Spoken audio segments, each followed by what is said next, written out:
Like کریں، subscribe کریں، bell icon کو دبائیں تاکہ ہماری ویڈیو سب سے پہلے آپ کے پاس پہنچ سکے۔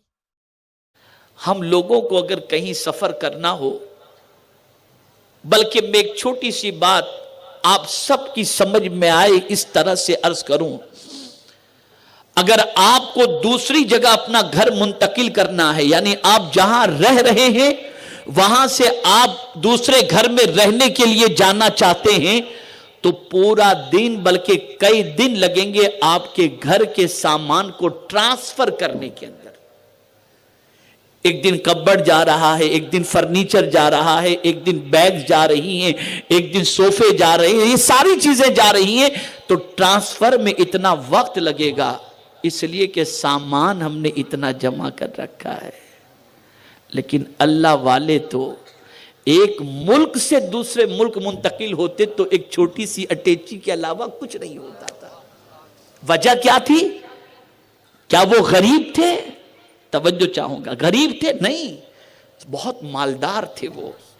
وہ جانتے تھے کہ یہ ساری چیزیں یہاں رہ جائیں گی، جو چیز ساتھ چلنے والی ہے وہ اعمال ہیں، تو ان کے پاس اعمال کا اتنا خزانہ ہوتا کہ وہ جب اس دنیا سے جاتے تو ساری دنیا ان کو یاد کر کے رویا کرتی تھی اور یہ کہتی تھی کہ کتنے اچھے انسان اس دنیا سے گئے، اور گئے تو نیکیوں کا خزانہ اپنے ساتھ لے کر کے گئے ہیں۔ میرے پیارے آقا صلی اللہ تعالی علیہ وسلم کے پیارے دیوانوں، جانا تو سب کو ہے، کوئی پرماننٹ رہنے کے لیے نہیں آیا، مستقل رہنے نہیں آیا، لیکن یہ فلسفہ ذہن میں رکھو، جہنم سے بچا لیے گئے اور جنت میں داخل کر دیے گئے تو قرآن کہتا ہے کہ بے شک وہ بندہ کامیاب ہو گیا، بے شک وہ بندہ۔ اب ہم وہ کیا چیز کریں جس سے ہماری موت بھی آسان ہو اور اللہ عز و جل اپنے فضل و کرم سے جنت کا حقدار بھی بنا دے اور جہنم سے بھی بچا دے؟ تو حضور صلی اللہ علیہ وسلم نے جہنم سے بچنے کے لیے نسخے عطا فرمائے۔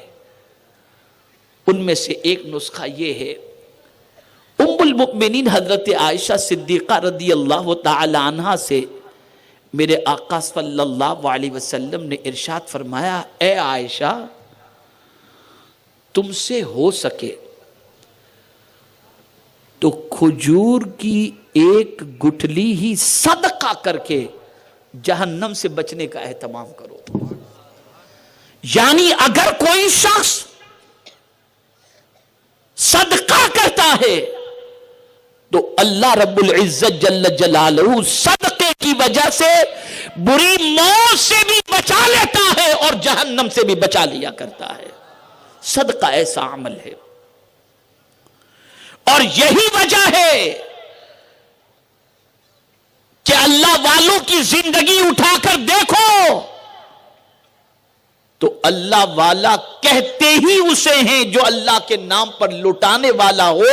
قرآن مقدس میں رب قدیر جل جلالہ نے فرمایا، ذالک الکتاب لا ریب فیہ ھدی للمتقین الذین یؤمنون بالغیب ویقیمون الصلاۃ ومما رزقناہم ینفقون۔ متقین وہ ہیں جن کو ہم نے روزی دی تو وہ ہمارے نام پر لٹاتے ہیں، یہ متقین ہیں، یہ اللہ والے ہیں۔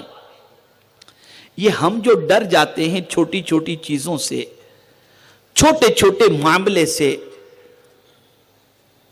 چوہے سے ڈر جاتے ہیں، کتے بلی سے ڈر جاتے ہیں، اور اللہ والے شیروں سے نہیں ڈرتے تھے۔ مجھے یاد ہے وہ واقعہ کہ ایک جلیل القدر صحابی جب افریقہ کی سرزمین پر پہنچے اور وہاں کے لوگوں کو انہوں نے آغوش اسلام میں قدم رکھنے پر آمادہ کیا اور لوگ مسلمان ہوئے، تو ایک علاقے میں لوگ مسلمان ہوتے اور پھر اس علاقے سے وہ دوسری طرف جاتے تو پھر ان کا ایمان تھوڑا سا کمزور ہو جاتا، لوگ ورغلاتے، ایمان کمزور ہو جاتا۔ اب وہ صحابی رسول نے پلان بنایا تھا کہ ہم یہاں سے رخصت ہو جائیں گے کسی کو مقرر کر کے، لیکن جب آپ نے دیکھا کہ وہاں کے لوگوں کی سچویشن بدلتی رہتی ہے، تو آپ نے پلان بنایا کہ اب یہاں سے ہم کو جانا نہیں ہے، مستقل یہاں فوجی چھاونی ہم کو بنانی ہے اور یہیں پر ہم کو قیام کرنا ہے تاکہ لوگ اسلام پر ثابت قدم رہ سکیں۔ توجہ چاہوں گا، اب جب مستقل قیام کی بات آئی تو کہاں چھاونی لگائی جائے اور صحابہ کہاں رکیں، تابعین کہاں رکیں، یہ بات سامنے آئی۔ تو وہ صحابی فرماتے ہیں کہ فلاں جو جنگل ہے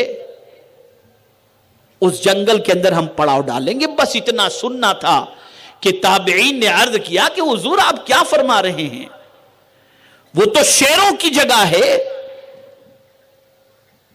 وہ تو درندوں کی جگہ ہے، اس جنگل کے اندر تو جانور رہتے ہیں، ایک رات بھی ہمارے لیے گزارنا مشکل ہے، اس لیے کہ جانور ہمیں پھاڑ کھائیں گے اور ہم وہاں نہیں رہ سکتے۔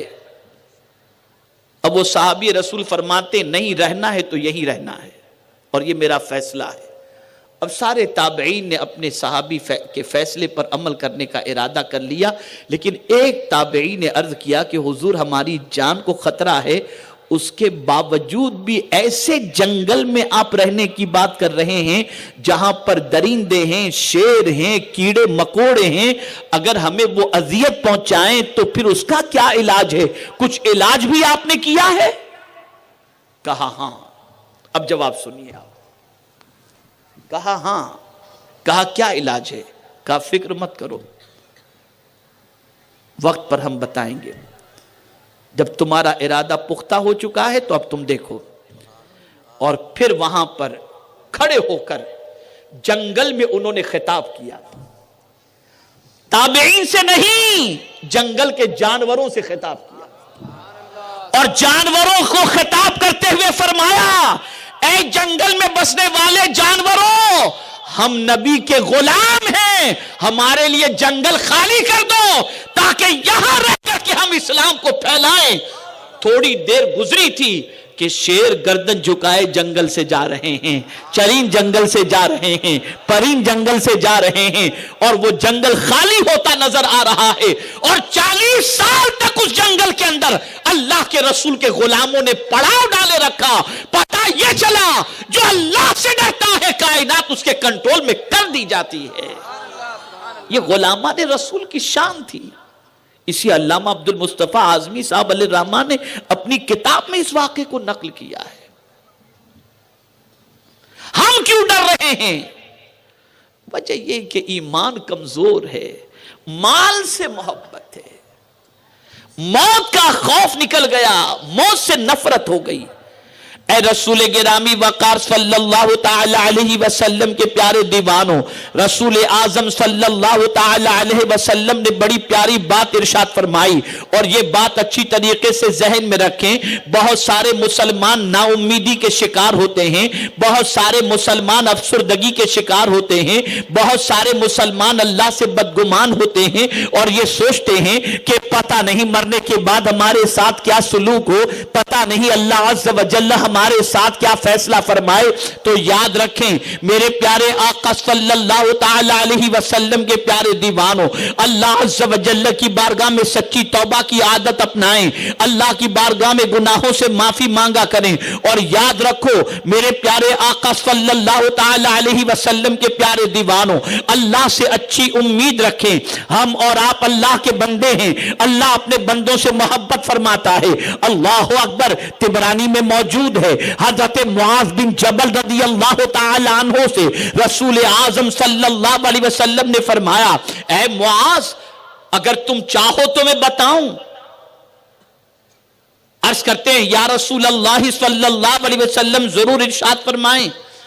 سرکار صلی اللہ علیہ وسلم نے فرمایا جانتے ہو معاذ، کل بروز قیامت اللہ سب سے پہلے اپنے مومن بندوں سے کیا سوال کرے گا؟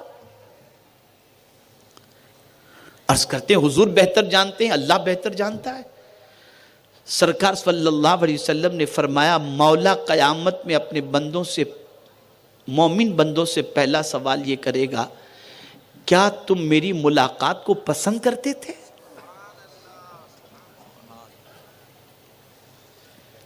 کیا ظاہر سی بات ہے کہ مرنے کے بعد رب سے مومنوں کی ملاقات ہوگی. تو بندوں سے پوچھا جائے گا اے میرے بندوں کیا تم میری ملاقات کو پسند کرتے تھے؟ بندے کہیں گے ہاں مولا ہم تیری ملاقات کو پسند کرتے تھے.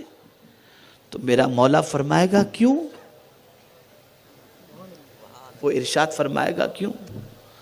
تو بندے عرض کریں گے مولا ہم نے سنا تھا کہ تو معاف کرنے والا ہے, تو بہت بخشنے والا ہے, اس لیے تیری ملاقات کو ہم پسند کرتے تھے.